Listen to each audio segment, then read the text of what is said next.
As soon as I go to you, come to me. Don't hit me. I really want to get this though. What's up guys, Gabe Tuft here, director of Watcher. I'm here to talk to you today about Behind the Scenes with Watcher.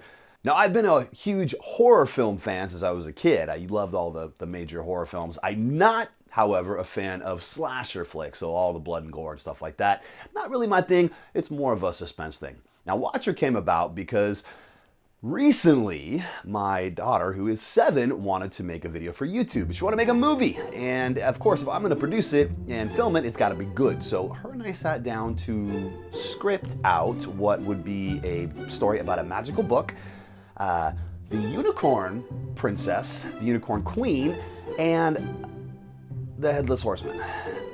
So it was my job to make this look interesting, and we still haven't filmed that yet. That's still on the books. I'm trying to figure out how to do it.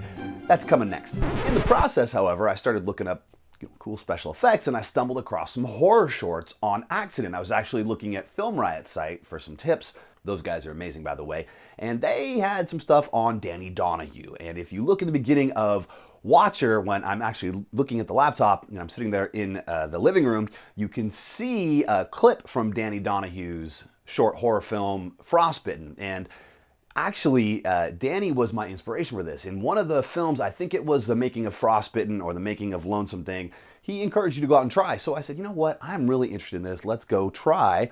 And what I did is tried to create a short horror film with absolutely zero budget. So this is what I did. I used stuff around the house. I used everything I could find. And I thought, okay, how am I gonna make a creature? I don't have a budget for a mask. I don't have a budget for special effects. Instead, what I did is, again, I got some inspiration from Danny Donahue. He's got a 17-second horror short called Stay Dead, and he actually did it behind the scenes and showed you how he made the creature for it. And the creature is what I call Harry. This is Harry. Harry is a sheet, piece of canvas, and some duct tape.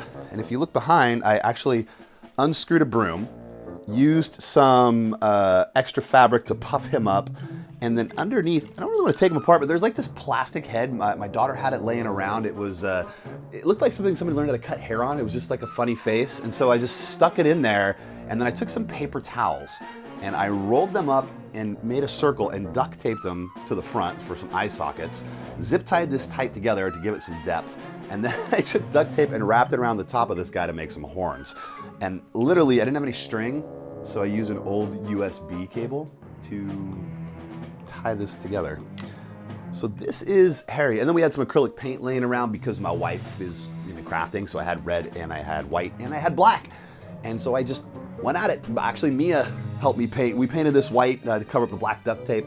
She had a blast doing it. It was nothing spectacular. And I thought, well, if we keep it blurred out enough, we should be able to make it somewhat suspicious and creepy. And I thought, okay, well, we can just do some minor movements. And I looked at Danny Donahue's short with the same similar kind of creatures. It was very, very simple movements. So when it came time to actually film Watcher, I had written it in about half an hour, sat down on the laptop one night, turned off everything, and decided to just write, like, what would be creepy. And I started to come up with a story about a guy in his house who hears a noise, goes outside and check, doesn't see anything. And I thought, man, what a cool effect if we could somehow shut the slider and make a reflection appear when this guy is looking. So I had to go figure out how to do that. And we did a couple of test shots. I had Mia, my daughter, open and shut the slider a bunch. And we just played with lighting until we got it right. And finally, I set Harry on an ottoman, a little brown ottoman, and I had an orange traffic cone that I stuck the base in and leaned him against the shrubbery out there, the vines, the ivy. And we just shot, and I took a bunch of different shots. I moved the camera around. I was on my own. I had no help. The only help that I had in this entire film was with Priscilla, my wife. She took the shot from the outside looking in the beginning. I pretty much pre-set it up for her, just said, hey, just act creepy. I did have her flicker the lights for me. I tried doing it on myself, and I didn't have the effect I wanted. The light was already off by the time you panned back to me, and it just didn't work. So I had her do that, and then I had her be my puppeteer. But before we get there, going back to me shooting by myself, I had to be super creative. So I've got this big monitor on the Lumix. It's a Ninja Flame, and it's a decent sized monitor. So I had to pretty much position the camera facing me and I had to be within an arm's reach every time, and I needed to be able to focus it because this is a manual focus lens. It's a Voigtlander 0.95 f-stop that I'm using, which is a beautiful lens. It gets these really cinematic shots. It almost looks like you're looking through glass at certain points. But I had to be creative about it. And some of these shots I had to set up before. I would throw a bunch of pillows in a chair to focus on them where I was sitting, pull the pillows away, and I just kind of go for it. Look, okay, it was in focus. We got real lucky that time. The other shot where the guy hears the noise, or I hear the noise from outside, and I turn and look, there's a shot, a close-up of me, where I had to practice about 15 or 20 times. I grabbed the lens with my left hand, I looked to my right, and I wanted to focus, change the focus from the foreground to the background. So literally I just practiced turning it over and over and over again until I felt it. And then I closed my eyes, tried it, and I looked, and it was focused, and said, okay, let's do it. And it took me about 3 or 4 times of actually trying it, and I got it right. And so that's when you see me turn towards the slider, the focus changes and focuses on that little good vibes sign my wife had made that's sitting on the shelf over there. I thought that was kind of like a little twist.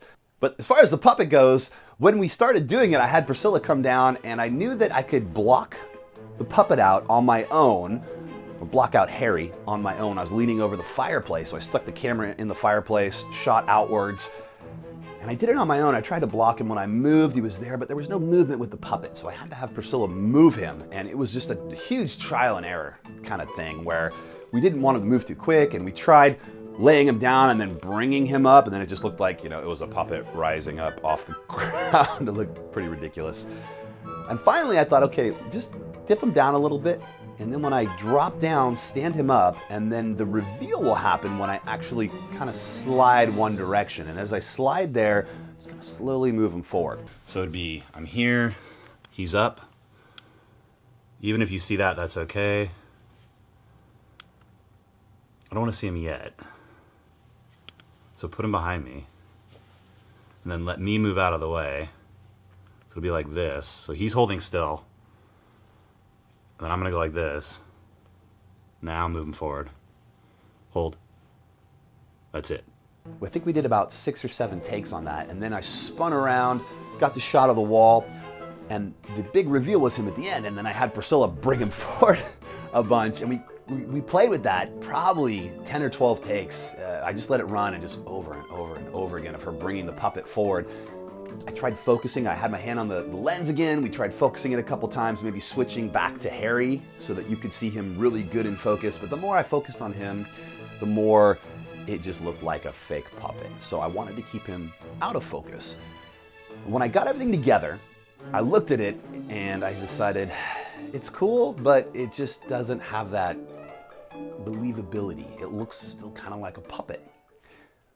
The entire day I spent trying to animate a puppet for the first time in After Effects. I'd never done it. I have some After Effects skills. I can do trap code particular and some stuff like that, and basic transition animations, stop motion, that kind of stuff, but I never tried to animate a puppet. This was incredibly difficult, and there were some glitches in the program that I was experiencing. It literally took me 8 hours to animate the eye socket the way you see it, so that it looks like he's there and then he gets angry and attacks. And it was a pretty daunting task. I'm sure that there's a million motion graphics and animators out there that could have done this in 5 minutes, but it was a learning process for me. And that's what this was about. This was a zero budget film. I take that back. I spent $9.99 on the film. I bought a 1-day pass to Soundly, and they don't sponsor me or anything. I love them. Film Riot recommended them. I tried it for $9.99. I got access to this library of like thousands of high quality sounds, and I just went through and just grabbed as many as I could that I thought I might be able to use. I think I probably grabbed 30 different sound bites, and I just started tinkering to see what would work best and what wouldn't. And the kicker was when I went into production, into post, I had some shots that I just wasn't happy with. The shot of the fireplace where I looked back at the fireplace and you hear the creature moving through the wall. So basically like from outside up the chimney and then down. I'd shot that, and this is my first attempt with lighting. I got 3 lights. I didn't like the way it looked. It just felt too dark and it wasn't illuminated enough, didn't have enough contrast. So I thought, well, how am I gonna fix that? And then I went back and I looked some more. There was a scene where I jump up out of the chair and you see me with the phone light looking around. Now that was not anywhere near what you see in the final one. It was just literally in the living room. The lights were bouncing off the wall and it was just dark. You couldn't see what was going on. There was no contrast. There was no mood. So I ended up reshooting that here in the studio with the black backdrop, and then I basically clipped that in. Now, as far as the fireplace scene goes, going back to that, what I ended up doing was filming it with a little more light, and I bounced some harsh light. We actually have, it's called the Diva light. It's like a ring light, and I took the front off that diffuses the light. So I got a harsh light, blocked it off.